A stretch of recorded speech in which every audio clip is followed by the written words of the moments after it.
I want to just kind of for a minute talk about maybe some specific things that we're dealing with as our, we're really in real estate, and that's kind of what we do, and a lot of our audience's members are in real estate, and this is a really challenging time for people, and there's folks who made really good money last year who aren't going to have a lot under the tree this year.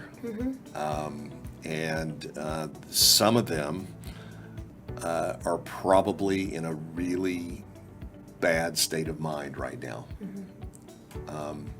What advice do you have for people who are going through that cycle in life where it just hope is fleeting right now? What can you share with them? Couple things, and I think maybe something that you wouldn't expect, but the first is to not resist it, to allow it. Things are changing. They are. Things are shifting. Things might look a little bit different this year, and that's okay. Different doesn't mean bad or worse, it just means different. So can I open up to this idea that maybe if I quit the comparison to something else and just let it be in the present what it is, and be open to the dynamics of the magic that can happen when things are focused differently. But that's the thing too, right? Remembering that if I choose to exist in this hopelessness, if I choose to allow it to drain my energy, if you could watch this on a screen, if you watched yourself interacting with your family, if you watched yourself interacting at your work, if you could see what it does and how it, affects not just you, but other people around you. That's why I say if we can work on this deeper sense of healing and acceptance within ourselves, that's what's going to shift the world dynamic. I know a lot of stuff with the, money, and it has been like a huge thing. And one of the ways that I have navigated it personally for myself is when I go to look at the stock market, right, which we'll do, and we'll look and no, okay. I'm going to just slow that down. I'm going to pause. Is my favorite word, pause. And then what I do is I actually go through, and if you on your phone, you can check to see like, oh, this was the day, the week, the month, the year, the 10 years, the whole entire stock market exchange.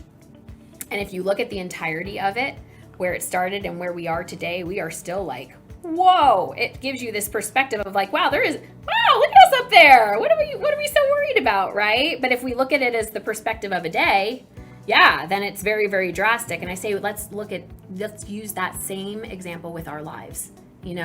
Think about, a week ago, 3 months ago, 10 years ago, 20 years ago, where you are now is probably still drastically, incredibly more abundant than where you were then. Even if right now, in this very small moment, there's a little bit of a struggle.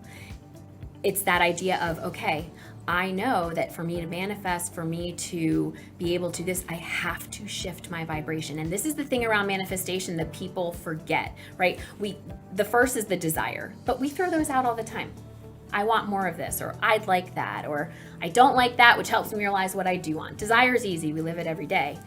But it's how do I gain enough momentum in that higher feeling place, that vibration, that good vibration, so that I can beam like a lighthouse, which is you're that point of attraction, so that the universe will bring me those things that match that energy. When we're in a low place, it's that whole thing. If you are having a shitty day, I can guarantee you it's going to get shittier until you decide to flip that switch, right? And that's why we have all these sayings of like, you can start your day at any time. Yeah, and then there's times in your life you're going to be like, well, I'm not going to do it. And that's okay too, because by the end of the day, you'll realize, had I just made a little switch, maybe I wouldn't have put so much momentum into this emotion that then catapulted into this gigantic problem that could have just been shifted had I made like one little pause to just think, So is that, can you offer some tips or tactics on how to shift if you're having a shitty day? Yes. And, how to get your mindset where it needs to be? What do you do? Yep. Do things to feel good.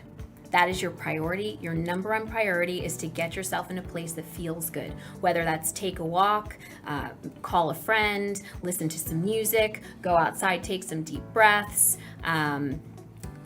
walk out. I don't know. If your day and you can say, you know what?